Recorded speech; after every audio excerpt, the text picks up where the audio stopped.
Welcome everybody. My name is Michael Needham. I'm a safety and health professional, and I'd like to welcome you to our program today on blood-borne pathogens.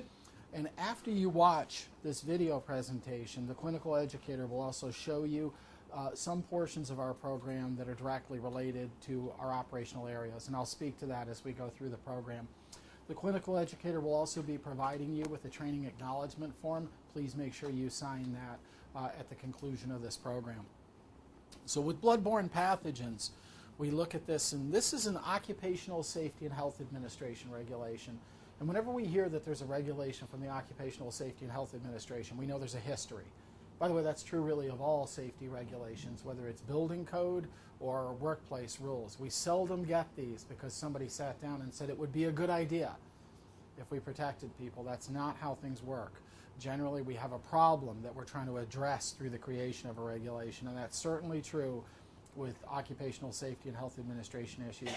This particular issue, blood-borne pathogens, so microorganisms that can be bad for you that live in blood and associated body fluids, came to us as a result of experiences in the 1980s in this country where we had thousands of healthcare professionals who got infected with a disease called Hepatitis B, which affects the liver. And primarily these occurred through needle stick injuries, because many healthcare professionals were taught that when you, after using a syringe, you would bend, break, or recap that syringe. And the problem there is obvious. In doing that, I could poke myself, and now any blood or viruses that are in somebody else's blood can now enter my body. And we would see that maybe 10,000 healthcare professionals a year in the late 80s, maybe 500 a year dying from hepatitis B. So these are big numbers, and this is the kind of thing that gets OSHA's attention. And they said, we're going to need to create a regulation. And for those of you who remember that period of time, we also had another disease that came along while we were dealing with hepatitis B, this inflammation of the liver, and that disease, HIV/AIDS, human immunodeficiency virus. And we knew some things about it. We knew it was blood-borne.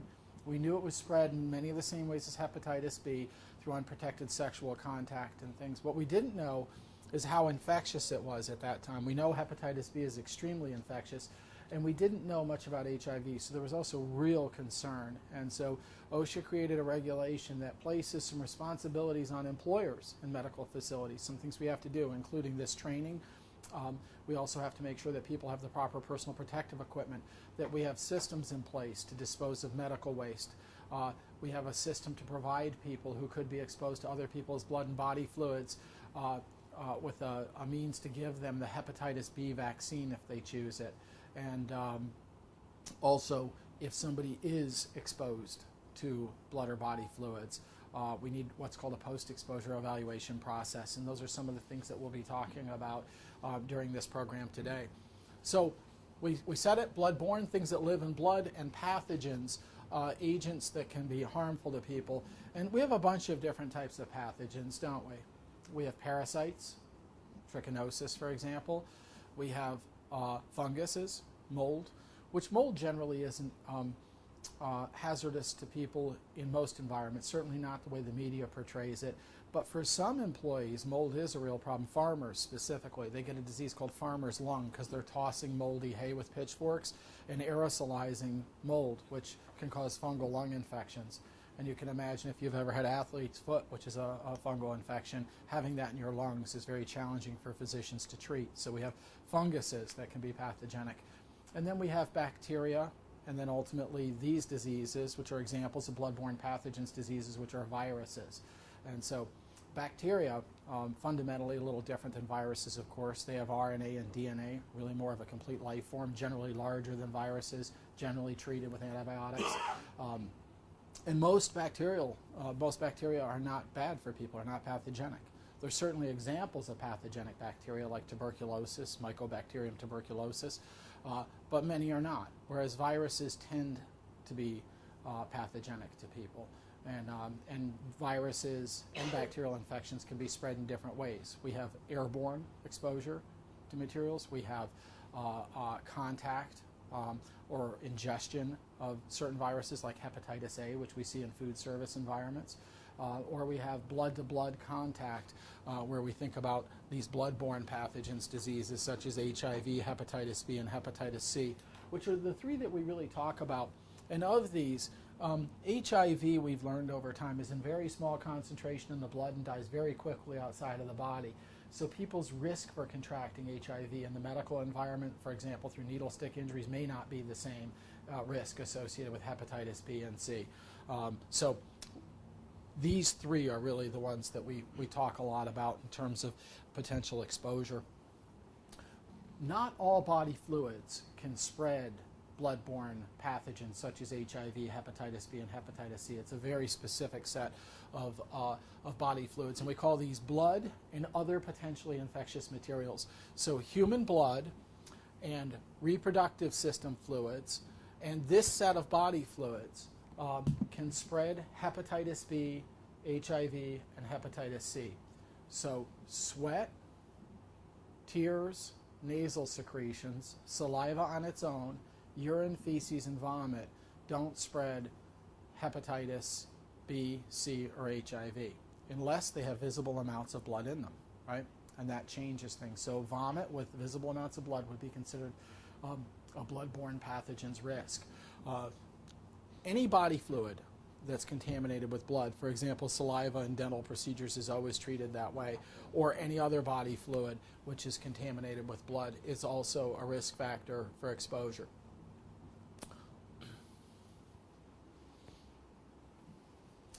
And we said this in our earlier program on hazard communication, this idea that ultimately, if I'm going to get sick, whether it's from a chemical or a pathogen, that agent has to gain access to my body. So of course we think about that chain of infection. We have a microorganism in an infected person, whether it's a virus, bacteria, or parasite, that has to get outside of their body, and that could happen from needle stick, for example, or spray, and then into another person. And when we think about blood-borne pathogens diseases, the way that they're transmitted, of course, out in the world through unprotected sexual contact and sharing of needles for recreational drug use are huge modes of transmission. But here in the workplace, needle stick injuries, sharps injuries, where a sharp has been in another individual's body and breaks the skin of mine, or I get blood splashed in my eyes, my nose, my mouth, or a non-intact skin, and that could be acne, it could be any non-intact skin where blood or other potentially infectious materials have gained access that way. Spray into the eyes, for example.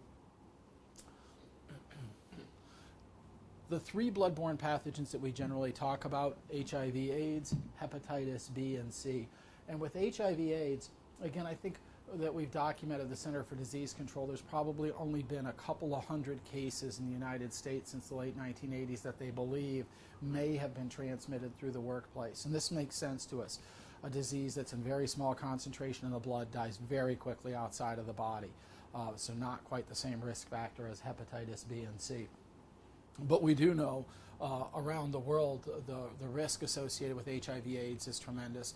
And HIV is a virus most commonly spread through unprotected sexual contact, which causes damage over time to the human immune system, the system that is responsible for protecting us from invaders, things that don't belong in our body, through an amazingly complex set of cells. We have T4 helper cells, highly educated battlefield managers of your immune system. Macrophages are big eaters, like garbage trucks chewing things up. We have memory T and B cells and cytotoxic T cells, which cruise up next to cancerous and mutated cells and spray poisons on them like Star Wars. So we have all these amazing systems in place in our body to fight off infection. And through the attack of those T4 helper cells, as well as other body systems, for example, components of the central nervous system, HIV breaks down the human immune system and leaves us open to opportunistic infections, which we would generally be able to fight off. And what we see is that there's been worldwide, certainly an epidemic, over 18 million AIDS-related deaths since the epidemic began, 25 million children or so orphaned by this disease, probably about 35 million people currently living with HIV/AIDS, and they say there was 2.5 million new cases of HIV just in 2011. And maybe a little difficult to see, but what you're seeing is the concentration, so the yellow and red represent increasingly dense concentrations of the disease. Sub-Saharan Africa devastated by this disease. And in the United States, somewhere between 40 and 50,000 new infections each year. And about 25% of the folks that have HIV/AIDS don't actually know they're infected, of course. And the progress of the disease, if I'm exposed to the disease today, it's likely that in the next month or so I may suffer some flu-like symptoms as my immune system's response to the disease, and then nothing, right? Then it's very quiet. There's a battle that goes on between my immune system and this virus, which could be 2 years, it could be 15 years untreated, but more commonly we say 7 to 10 on average before a person's immune system starts to show indications of the disease. And then we call that acute human immunodeficiency virus, where somebody has could have a set of symptoms like unexplained weight loss, a dry continual cough that's not from smoking, bruising more easily than usual, swollen glands here and in the groin area, night sweats, fever, fatigue, and we call that acute human immunodeficiency virus. And that's often when somebody's diagnosed and then ultimately moves into acquired immune deficiency syndrome, which is an indication that the person has the virus in their body and their immune system count is below a certain level, compromised, or you have HIV virus and one of the marker diseases associated with AIDS, for example, Kaposi's sarcoma or PCP, these types of diseases that we use as indications of the disease. There is currently no vaccine. There are treatments, and there is certainly promise on the medical front related to HIV/AIDS. There's some very interesting work going on right now. Some people have genetic mutations which disallow the progress of the disease, and so there's a lot of work going on there right now which shows promise. But at this time, no vaccine and no cure per se. So somewhere 800,000 to 1.1 million people with HIV in the United States, and somewhere between 18 and 25% of those folks obviously don't know that they're infected.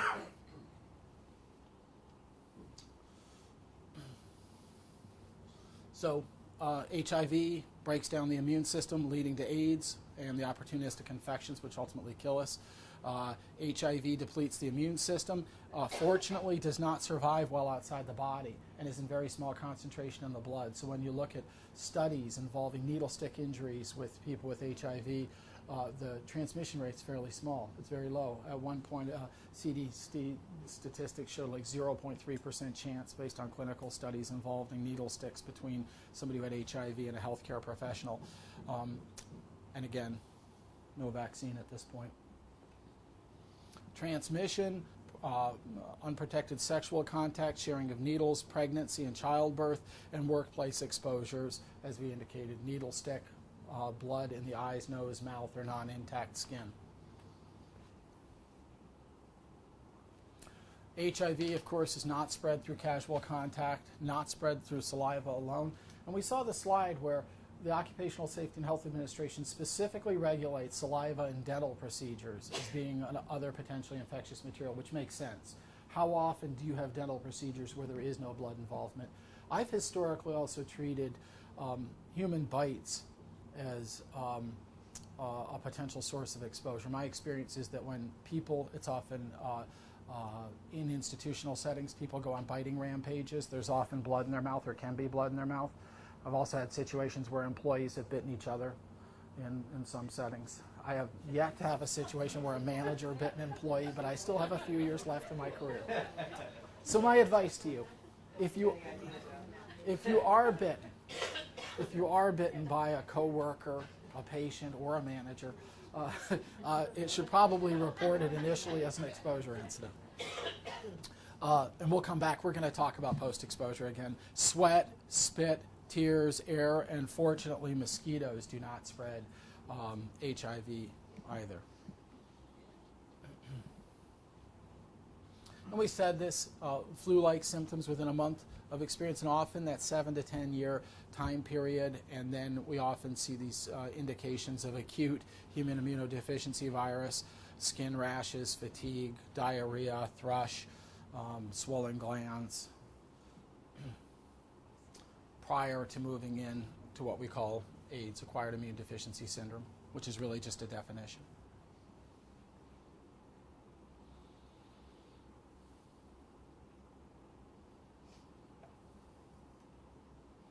And these are examples of common operations that can affect somebody with AIDS, CMV, Kaposi sarcoma, PCP, for example. Invasive cervical cancers in women. There are treatments, obviously, that can delay the progress of the disease, have side effects. I think the real promise is some of the studies that are being done with folks who have this apparent genetic mutation that disallows the progress of the disease. We have hepatitis, inflammation of the liver. And we have a bunch of forms of hepatitis, right? Hepatitis A, hepatitis B, hepatitis C, hepatitis D, which is a complication of hepatitis B, chemical hepatitis. We could have elementary school students sing the hepatitis song. And they're spread different ways, correct? Hepatitis D is really a complication of hepatitis B. Hepatitis A is not blood-borne, is it? How is hepatitis A spread? Food. From what? From what? You're absolutely right. From what? Contamination from feces, right? It's feces to oral contact, and we have probably about 70,000 new cases a year in this country, and it's often associated with food service establishments, correct? Somebody goes to the bathroom and fails to wash their hands and prepares a salad or something that won't be cooked, and we see it that way. So that's not a blood-borne pathogen, whereas hepatitis B and C, Lane's reaching for the bagel. And we hear that on the news, right? If you ate in the ripe tomato in Malta, New York between this period of time, and I'll use that as an example because it was in the news, the indication could be that the Department of Health wants to talk to you because somebody that worked there may have had hepatitis A. So hepatitis A is a little different. Hepatitis B and C are both inflammations of the liver caused by blood-borne pathogens disease, and this one is the reason that we're here. Hepatitis B we saw in healthcare workers, and when OSHA wrote this regulation, it was written specifically for medical facilities, very targeted regulation. It encompasses other people, police officers, firefighters, school nurses, some folks in prisons, but really very much about the medical facility as a result of needle stick injuries. And so this is a virus which infects the liver, and it can really do three different things, can't it? If I have a syringe that has blood and hepatitis B particulate in it, and I give you a shot, you a shot, and you a shot, they could all be different outcomes, correct? You are in great shape, your immune system's running on all 8 cylinders, getting enough rest, no stress in your life, naturally strong, whatever those factors are, she kills it. She might be half the population that's exposed. And you, not so lucky, you get the shot, and 3 to 6 months go by, and all of a sudden, wham, you're getting sick with hepatitis B, and we could see enlarged liver, poor appetite, the jaundice, the yellow skin and eyes, and she's infectious, by the way. Obviously, excellent chance she'll survive that, but could have long-term implications for her liver. And finally, our carrier, probably 5 to 10% of the adult population, you're exposed, and your immune system controls but doesn't kill this disease, and you spread it for years and years, may not know you're infected, and may ultimately die of chronic active hepatitis. What is the world's leading cause of cirrhosis of the liver? Drinking. I would have said drinking alcohol, because none of us have to look too far for somebody in our lives who drinks too much alcohol. It is not. Hepatitis is. And by the way, the numbers around this were enormous at one time in the United States. We had at one time 200,000 to 300,000 new cases every year in the United States. We had probably 300 million people worldwide infected with hepatitis B. By the way, those numbers are now down to about 80,000 in the United States per year. Why? What changed? Vaccine. Thank you. The vaccine. That's still telling, though. Think HIV, we have no vaccine, and we see 40 to 50,000 new cases. Hepatitis B, we see about 80,000 cases with a vaccine. This is good news for many populations of this vaccine. We do a lot of work with schools, and one of our messages to schools with regard to hepatitis B, it's much safer for them now with Hep B, isn't it? My oldest daughter is 18 years old, and she was vaccinated at birth. So that means that the children who weren't vaccinated are aging out of, for example, school systems. So we're seeing an increased percentage of the population that has been vaccinated for hepatitis B. And having said that, though, we still see 80,000 new cases a year. So numbers are still out there. There's somewhere between 800,000 and 1.4 million people with the disease. That was once thought to be more like twice that. So the vaccination apparently has had a big effect. And we can see infected blood and body fluids. Hepatitis B can be found in blood, body tissue, saliva. Medical professionals tell us, though, that the amount of hepatitis B particulate in saliva may not be enough to transmit it in the absence of blood. And certainly semen, vaginal secretions are capable of spreading this. And that's how hepatitis B and HIV are, of course, primarily spread outside of the workplaces through unprotected sexual contact. Not true for hepatitis C, by the way. Hepatitis C is different, isn't it?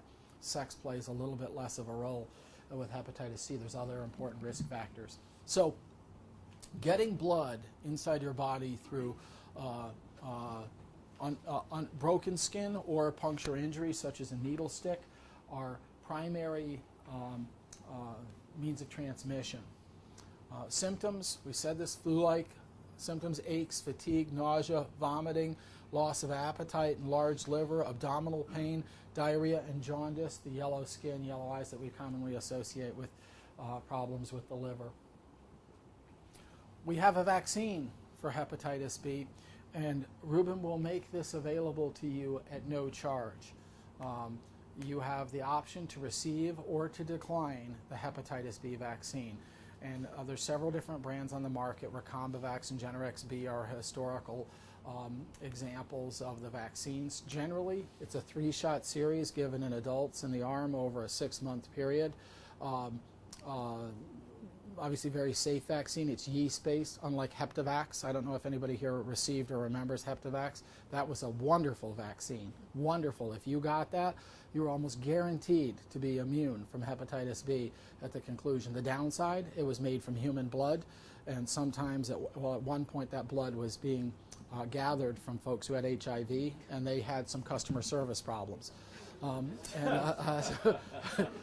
We no longer do that, right? These are yeast-based vaccines, and that's an important point for anybody who hasn't been vaccinated, because if you're allergic to yeast, you can't receive. That's a contraindication to these vaccines, as they're yeast-based, and that just makes sense to us. If I have an allergy to milk, I don't want it injected into my body. In theory, I could go into anaphylactic shock. So, and everybody knows this as an adult. Now, with the vaccines, if you choose to receive them, we will schedule you, or you will receive them through a member of Rubin staff. And at the conclusion of this training program, the clinical educator will give you an acceptance or declination form. And if you choose to accept it, it's at no charge to you. If you choose to decline the vaccine, you can change your mind. So what that means is, if I said a year ago I was offered the vaccine and I've never been vaccinated and I declined it, I can come back at any point and say, I've changed my mind, I still want it, I'm still in the job with exposure, and it will be provided to me at no charge. So you don't have to receive it, but it is available to you, and there's an acceptance or declination form. If you have previously received the vaccine, you may still be asked just to sign the declination and indicate that you've previously received it, so we have a record one way or another. Yes, sir? Just a question that we were being tested once a year. Yes. How do we know if it's still active? Or should it be forever? You're still being tested, Because and you're going to receive I it. don't know if I should accept or decline it based on whether I need it or not. Everybody will be tested. We're entering our annual medical surveillance program, and one of the differences, or I shouldn't say differences, but one of the things that our occupational health provider is committed to is telling people the results of the test, so you're going to know whether you are. Historically, though, if you have a positive titer for hepatitis B vaccine, you're all set. There's no requirement for a booster at this time. So, but you will be told the results. Okay. And we're re-entering that process right now, as a matter of fact. So we will know. Yes. I just have a question. Some staff have gotten a series of the hepatitis vaccine numerous times and never convert. Yeah, some people don't. And then what happens with that? Nothing. We do the titer. We know they're not going to convert. You can keep getting it, and some people just won't convert. Your immune system's just not going to do what we want with it, and it doesn't mean anything. Obviously, you follow universal precautions, but there's, and that's certainly as a question that we can continue to talk with our occupational health providers about. Should there be changes? But ultimately, some people don't convert. And we're not required to receive the vaccine either. Some people choose not to, although it's encouraged. And Rubin specifically encourages its employees to receive this vaccine. It's about 95% effective.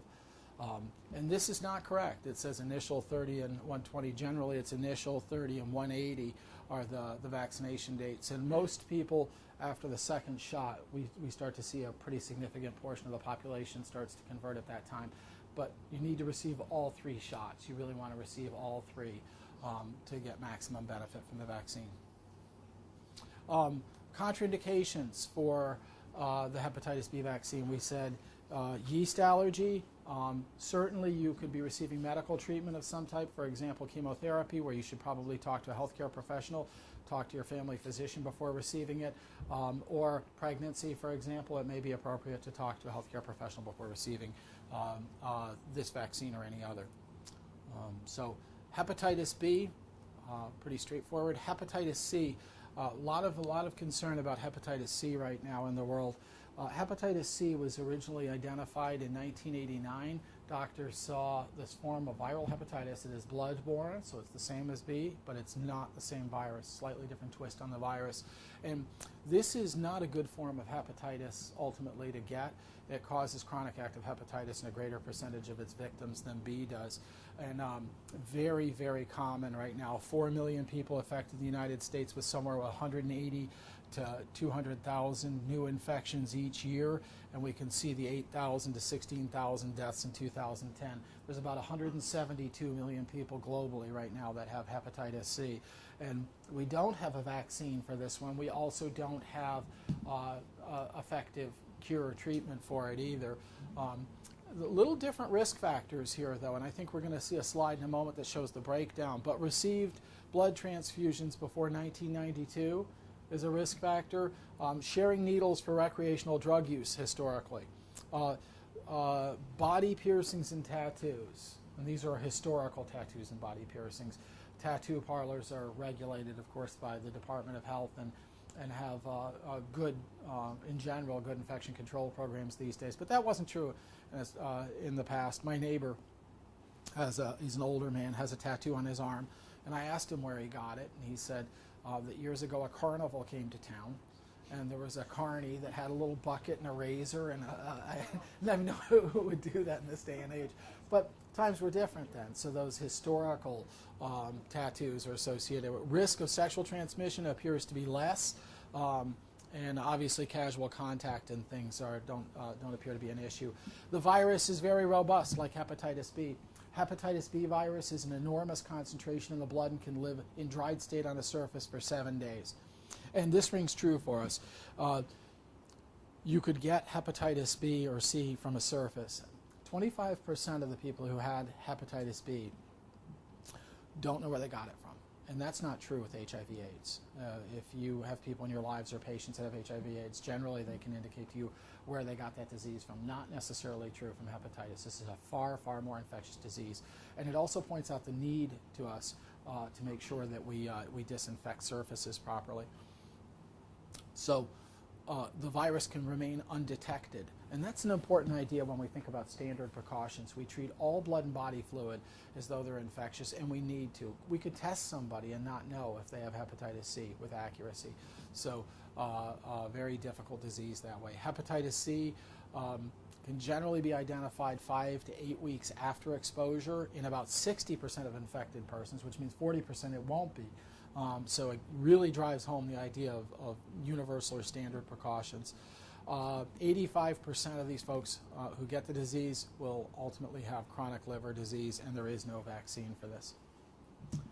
This is the breakdown from Center for Disease Control on sources of infection, and we can see that injection drug use 60%, sexual contact 15%, blood transfusion prior to screening in 1992 about 10%, workplace 4%. And you would look at that and say, well, that doesn't seem like a big number, but when you think of the sheer number of cases of hepatitis C in this country, that's a good number. So definitely something we need to be concerned about. Symptoms, very similar to hepatitis B: appetite loss, fatigue, nausea, vomiting, stomach pain, jaundice, and we can see the jaundiced eyes.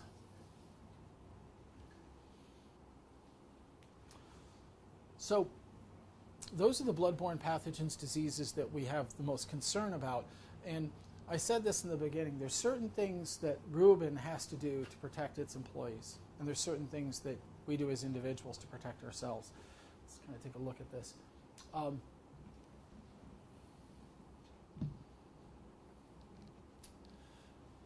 The first thing that we have to do is have an exposure control plan. We have a policy, and in that policy, we identify who it is that works here that has ongoing, reasonably anticipated occupational exposure to blood and body fluids. For example, all staff who have patient contact are what we call Class 1 employees, and we have Class 2 employees. For example, an example of a Class 2 employee may be somebody like the human resource manager who works in the facilities but doesn't have direct patient contact as a portion of job responsibility.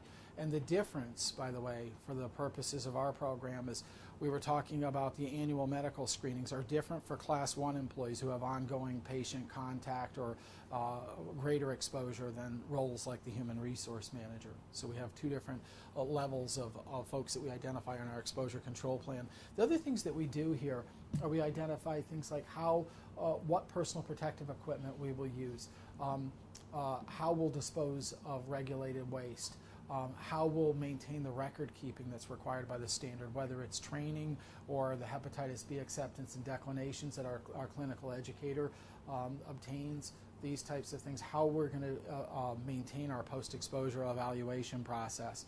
And so these are all documented in our exposure control plan. And one of the other requirements is we have an infection control committee, and each year, as we have experiences, we have needle stick injuries, and we've had a couple, is looking at the type of device, what we were doing at the time, and determining, is there a way, is there a new technology, is there a way that we could minimize the potential for needle stick injuries? Because obviously anything that we could do that could make a difference there, we would want to evaluate. So this is very much a living document and a living process in terms of that infection control committee's responsibility. If a needle stick injury occurs here, it goes on a needle stick injury log. It's, by the way, with no name. It has the person's position and what happened, and that has to be evaluated by the infection control committee. And the goal is that over time, as we learn and more technology becomes available, maybe we could minimize or almost eliminate needle stick injuries. We talk about personal protective equipment. What is it we have to wear and where do we have to wear it? And I'm going to show some examples of personal protective equipment. For example, we have gloves. At the conclusion of this video presentation, though, the clinical educator will take you as part of your orientation into the operational areas of the facility, show you the personal protective equipment you need to wear, and explain to you when you need to wear it. All personal protective equipment that's necessary is provided by Rubin at no cost to you, and any damaged personal protective equipment or unserviceable personal protective equipment needs to be disposed of immediately, and you'll be given new equipment as necessary. We talk about housekeeping, how we disinfect surfaces, record keeping, and our post-exposure evaluation, our training records, and also post-exposure follow-up. And I'm going to talk about that in just a few moments. What happens if somebody does have a needle stick injury or you did get blood in your eyes, nose, or mouth, and how do we follow up with that? So people that are covered, this is pretty straightforward. Anybody with medical responsibilities is covered by this regulation.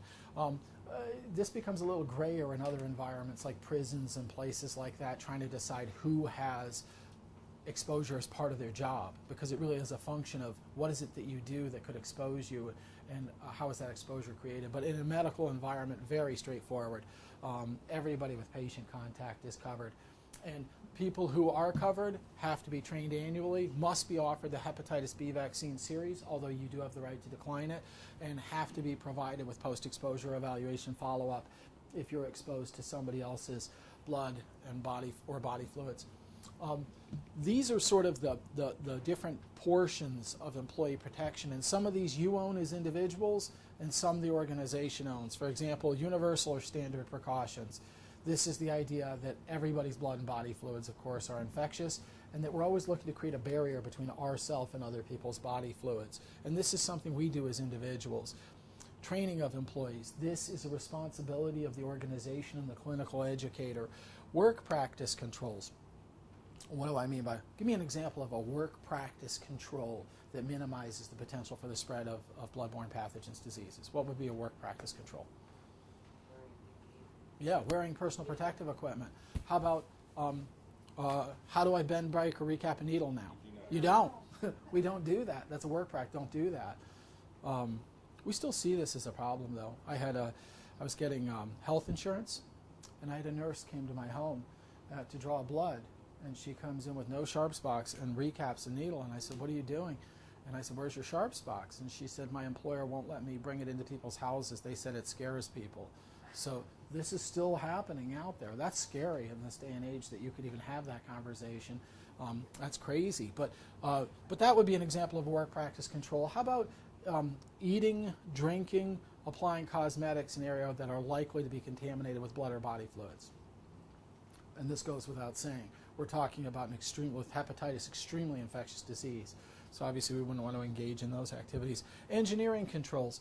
And that's really kind of an overly academic term for some of the things that we use, like sharps boxes that we use in place of bending, breaking, recapping needles. The idea that if I gave somebody a shot, I place that sharp inside the sharps box when it's 2/3 of the way full, nothing else goes into it, and it's taken away. And so that replaces our bending, breaking, recapping of needles. Also technology, self-sheathing needles, needleless delivery systems, things like this are considered engineering controls. And that's part of our ongoing evaluation too, to see what engineering controls are available to minimize people's exposure. Because engineering controls are always better than work practice controls, agreed? Does everybody agree with that statement? This is always better than that, and that's why we should be. And always will be. I'll give you an example in my house. My children I have an old farmhouse, and their door frames, a very old house, are about this high, and I've been hitting my head on those doors for 20 years, right? And my wife laughs at me. She says, "You're an idiot. You've been hitting your head on that door for 20 years. And I will continue to, because door frames are supposed to be that high, not this high. And you can hold a training program for me, couldn't you? Mike, don't hit your head on the door frame, sign here. But that's not going to be an effective control for that problem, is it? We need to heighten the door to fix that. So our emphasis is really here wherever we could. Wherever we can think of ways or find ways to engineer the problem out, we would always want to. Personal protective equipment. We're protecting ourselves from splash, from spray, from contact, with materials with our gowns, and eye and face protection. And again, the clinical educator will take you on a tour and show you the equipment that you use, how to wear it, and where it must be worn at the conclusion of this program. Administrative controls, and sometimes with blood-borne pathogens, that could be saying to people, it's not your job to clean up blood. For example, we do that in schools. We tell teachers, don't touch blood. That's the custodian's job. They're trained and they have the correct chemicals. So it's an administrative control to prevent exposure in that way. And then vaccines where possible. And we have an effective vaccine for hepatitis B at this point. So observing universal precautions, this goes without saying. All blood and body fluids are infectious and need to be treated that way. And then our goal is ultimately to keep other people's blood and body fluids out of our body. So that comes down to personal protective equipment and barriers. And sometimes a barrier is just as simple as, do I have to touch the person? If Lane has a nosebleed, there's no reason for me to touch Lane. He doesn't want me to run over and grab his nose. Lane. That's correct. Go deep. This is a barrier, though, isn't it? And a better one ultimately than personal protective equipment. So that ongoing, how do I create that barrier? There's broken bloody glass on the floor. I'm not picking that up with gloved hands. It'll poke through. I'm using a dustpan and a broom as my barrier, my control, in order to minimize the potential for infections. Engineering controls, and here we can see the sharps box. We use sharps disposal containers, self-sheathing needles, and needleless delivery systems, all examples of that. Work practice, no eating, drinking, or smoking, or application of cosmetics in areas where there's a potential for exposure. Covering open wounds. as non-intact skin, washing hands after contact with blood and body fluids, and decontaminating equipment and surfaces. And we'll talk about that in just a moment. Actually, we can talk about it now.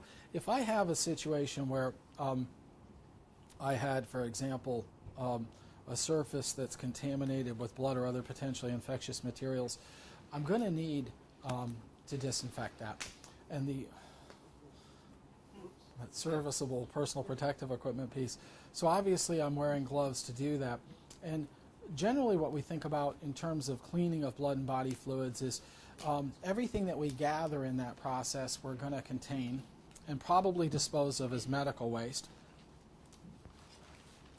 And so, for example, if I have a blood spill here and I'm cleaning that, I'm using, for example, paper towels, placing those in the bag, and then I can use a cleaning solution. And cleaning solutions, if they're applied before a disinfectant, don't disinfect. Agreed, soap and water, for example, don't disinfect. They break surface tension, they clean. So I want to get a surface visibly clean, and then I dispose of that. And then the final step here is I must disinfect this surface with a disinfectant that is registered with the Environmental Protection Agency and capable of killing hepatitis B and C. All disinfectants in the United States have to be registered with the Environmental Protection Agency, and they will have an Environmental Protection Agency register number on them, and they will tell you what they can kill. So, for example, I can't use Lysol on this surface. That's not strong enough, is it? It doesn't kill most of their products, I shouldn't say. Their household products don't kill hepatitis B and C. We have to buy their institutional medical products in order to do that. But that's an important distinction, that not all products do this. So there's many products out there that we can use: Sterafine 2, Rapidicide, TB-Side Plus. Some facilities use bleach water solution, 10% bleach, 90% water, for example. At the conclusion of this program, during your tour of the facility, you'll be shown the disinfectants that are used here at Rubin, and also the contact time will be explained to you. When I place a disinfectant on a surface, and this is extremely important, because remember, we said hepatitis B and C can live in dried state on a surface for 7 days, so the disinfecting process is very critical. But there's a contact time that the chemical has to be in contact with the surface in order to clean it. And you'll be shown those products and the contact time and proper use explained to you by the clinical educator. But just as an example, once I allowed that contact time with my disinfectant and clean this up, we now have a bag of medical waste. I have gloves that need to be disposed of. How do we remove our gloves? Apparently this one doesn't require a lot of effort, but yeah. How do we? No, of course not. And we have methods turning them inside out, for example. In medical waste, in a red bag, what do I need to do now? Wash your hands. What's the single most important thing you do to prevent the spread of infections? Wash your hands. Is there any substitute for hand washing? Are hand sanitizers as good as hand washing? Yes. Yes. Hand sanitizers certainly have their place, don't they? And they can be an important part of an infection control program, but they don't remove the grime. They sanitize. And so really hand washing is really an important part of our one of my observations about hand washing, and the people in this room have spent more time in medical facilities than I have, but one of my observations about hand washing is that many of us are lazy about it. We really are. When you watch somebody wash their hands, it's similar probably the way we brush our teeth in the morning. And if we videotaped you, if Lance came to your home and videotaped you brushing your teeth, and you may not ask him to do that, but if he did, I'll bet you brush your teeth the same pattern almost every morning. Do you agree with that? We probably hit the same places and miss the same places with our toothbrush. And I think for hand washing, that's probably true as well. Do we really get our fingernails and in between our fingers and taking that time? And I think children these days have better infection control educations than we had. I have worked with schools a lot, and watching that and watching my own children, they're better in some ways at some of these things than we are, both in terms of I'm still training myself not to do this. Achoo! Hey, how you doing? Our kids are better at some of this than we are in terms of they learned the happy birthday song. But the Center for Disease Control's guidelines for hand washing using soap and running water, warm water whenever it's available, and rubbing your hands together for at least 15 seconds and getting in between the fingers. And I think being thorough is really the big component. You are required to wash your hands once you've taken gloves off and where you've been in contact with blood or other potentially infectious materials. Some general housekeeping guidelines: do not reach into a sharps container. That may seem intuitive to many people in this room, but I've learned you have to tell people that. I was in a facility where they had a nurse. It was an institutional facility, and I asked her, we were doing an audit, I said, do you have a sharps box? And she said, yes, I do. I've had one for years. And I said, excellent. I said, don't you have diabetics? And she said, I do. And the custodians come once a month and they empty out my sharps container for me. And so they're reaching into these containers. And so those are things that we don't do. We don't pick up sharp items by with our hands. We use dustpans and brooms and tongs. This was a big problem for me in the garbage business. We would wind up with many, many syringes and solid waste, and they'd be on our tipping floors, and we had to train people this. You use mechanical methods for picking those, because we could throw them into our incinerators, but picking them up was a hazard. We used to have needle stick injuries, and you can imagine that's difficult because we had no patient information. It just came in solid waste, 800 tons a day. We really didn't know. Placing regulated waste, and I'm going to give you a definition for this, in labeled and color-coded containers. And the idea here is OSHA really wants us to minimize the potential for the spread of disease because we have infectious body fluids and items floating around in facilities. So we use red bags in properly labeled containers, and we can see OSHA's biohazard symbol here. Anywhere we see that symbol, obviously the presence of blood or other potentially infectious materials. OSHA's definition of regulated waste is anything that is liquid blood, semi-liquid blood, anything I can squeeze blood out of, any item which is caked or coated with blood, any body fluid that I see visible amounts of blood in is medical waste. So by OSHA's definition, for example, a tissue with 2 drops of blood can go in the garbage. In medical facilities, we rarely do that. Everything is medical waste if it has blood or body fluid contact.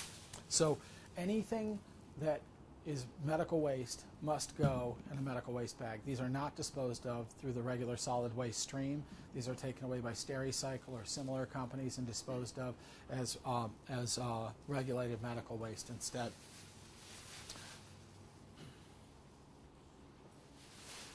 Decontamination, we've spoken to this a little bit already. Anytime a surface has to be cleaned as a result of having body fluids in contact with it, or it's a part of our regularly scheduled housekeeping process, must be cleaned with an environmental agency, protection agency approved disinfectant that can kill hepatitis B and C. And those disinfectants will be shown to you at the conclusion of this program along with the personal protective equipment.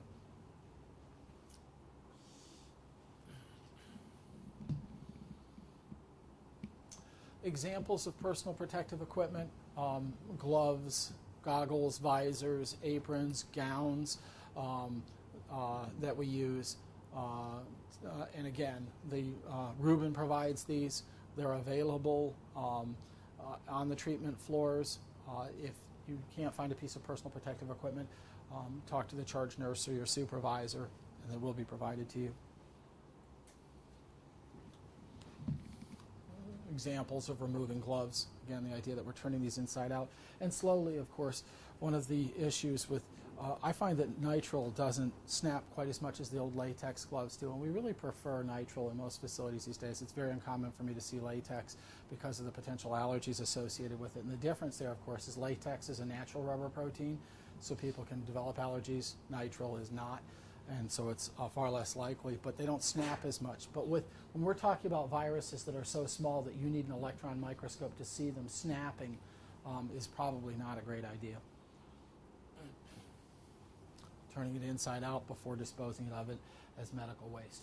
Labeling all of our containers, sharps boxes, waste containers for medical waste, specimen containers, have this pictogram. Which represents blood and other potentially infectious materials within them.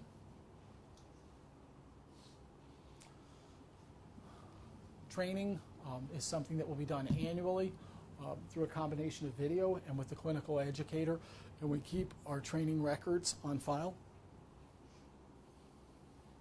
And finally, what if you do have an exposure to blood or other potentially infectious materials? I get blood in my eyes, my nose, my mouth. I'm poked by something sharp that was in somebody else's body. What do I do at that point? And here at Rubin, we have a fairly comprehensive post-exposure evaluation process. If this happens to you, clean the affected site and report it to the person in charge, the charge nurse or your supervisor. And there's packages available in each facility for post-exposure evaluation. And what will happen is you will fill out exposure incident report form, and you will also receive a document that gives you some basic information about how the post-exposure evaluation process will work. And then you'll be referred, depending on the time of day, either to corporate health services or occupational health provider, or to an emergency room, which could also happen depending on the severity of the injury, but either the emergency room or corporate health services directly. And when you arrive there, you'll receive required treatments and follow-up, and we'll also be doing some testing where possible on the source individual, which will be, and that information is provided to corporate health services, healthcare professionals as well. So this is an ongoing process. Once you've gone for your first visit, whether it's the emergency room or corporate health services, you'll receive a call from our office, and we'll schedule follow-up appointments. Often there's ongoing consultation and testing for hepatitis B and C. There's often baseline blood testing done for hepatitis. There may be a gamma globulin shot that's administered, and there'll be some assessment as to the risk and benefit of HIV treatments and things depending on the source individual status. And this process is confidential. The things that are said to you and the things that you say to corporate health services during this process stay there. The only thing that comes back to Rubin is, it's called the Healthcare Professional's Written Opinion. It's a document that says that you receive the necessary treatments and counseling, and that's it. And we will make sure that you get a copy of that document within 15 days so that you know that confidentiality hasn't been breached. Again, that process can last up to 6 months. Our goal, of course, organizationally, is to minimize needle stick injuries and exposures on the front end. But if this happens, we have a process in place to help protect you. Employees have the right to refuse this, by the way. You can say, I choose not to participate in the post-exposure evaluation process. You have to report the incident. You must report the injury to the organization. But you can say, I choose not to participate in the post-exposure evaluation. I'd rather do something else. We encourage you to participate in the post-exposure evaluation process. It's my experience that you'll get the best treatment that way. The folks that you're going to see at corporate health services who manage the process have a lot of experience with this, and in our estimation will do a good job. So, questions about that? Concerns? All right. Is there anybody here who is not signed in on the acknowledgement forms? Different sign-in sheet? Nope. Same one. Same one, the acknowledgement form, and we're going to need those back. Those will need to go to the clinical educator. And for those of you who are watching this as a video presentation, at the conclusion of this, make sure that you've received your training acknowledgement form from the clinical educator. And again, you'll be shown, taken on a tour of the facility, you'll be shown the personal protective equipment that you need to wear, how to don it, how to doff it, how it needs to be maintained, what areas it needs to be worn. You'll also be shown the disinfectants that we use and discussion of contact time and how to use them, and you'll be provided with a hepatitis B acceptance or declination form to sign. And please return that to the clinical educator after you've had the opportunity to sign one or the other. Is there any other questions or concerns? All right, then I'd like to thank you very much for your attendance today, and best wishes. Thank you. Thank you.